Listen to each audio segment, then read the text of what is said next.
السلام عليكم يا محترمين، عاملين ايه؟ يا رب دايما تكونوا بألف ألف خير. الفلوج ده بقى انا مسافرة رايحة هنا.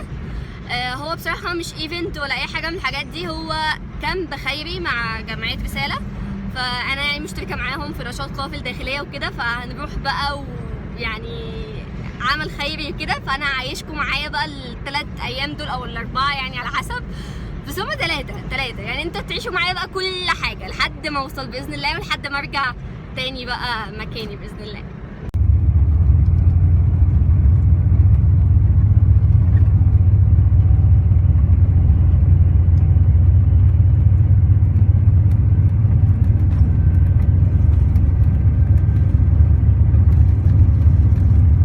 بصوا بقى انا متبهدلة على الاخر، رحت وتمام وكده، ونازلين دلوقتي نجهز الحفلة عشان احنا ماسكين تيم الحفلات. بصوا شفتوا القاعة عاملة ازاي؟ بصوا يا جماعة ده كان شغلنا، بس عملنا ايه؟ كواكب بقى وبتاع.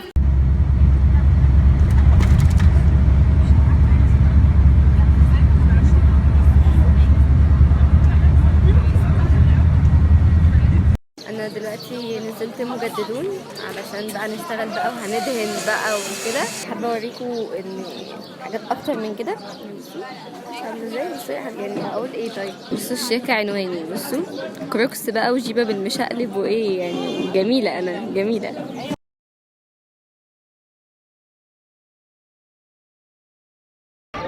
هو مع الاسف ان انا مش عارفه اصور لكم كل حاجه بالظبط، لان بنجري بنلبس بنجري بنعمل كل حاجه بنجري برضه، فلو مش عارفه اصور بالظبط. بس النهارده اخر يوم في الكامب للاسف، واخر يوم قوافل في الكامب هنا.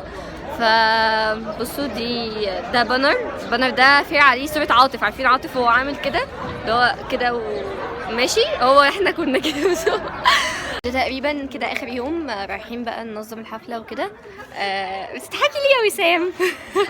رايحين بقى ننظم الحفله، وعشان احنا ماسكين تيم الحفلات وكده، فهننظم بقى الدنيا، علشان المفروض ان الفروع يعني بقيه الفروع كلها وبقيه اللجان هتجيلنا على هناك، والحاجه لسه يعني خلصت. المفروض بقى هناك بقى هننظم كل حاجه، فانتوا هتبقوا معايا لحد اخر وقت زي ما قلت لكم، لحد ما ارجع كمان انتوا هتبقوا معايا.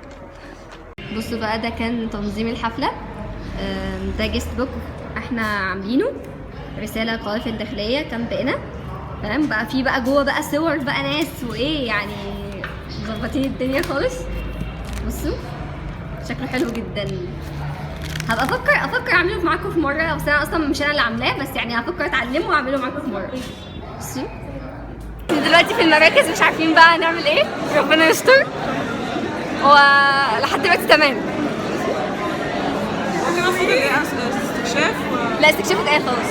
لا استكشاف لا لسه مجددون واتصالات واطعام. لا اطعام برضه. يبقى انت استكشاف لسه. استكشاف خامس او رابع. وقال استكشاف؟ لا قال استكشاف. ربنا يستر والله تعبنا قوي. يا رب. هنقوم للمركز الاول عشان هو اللي يتحكم في الهدايا، هو العجله او الدب دي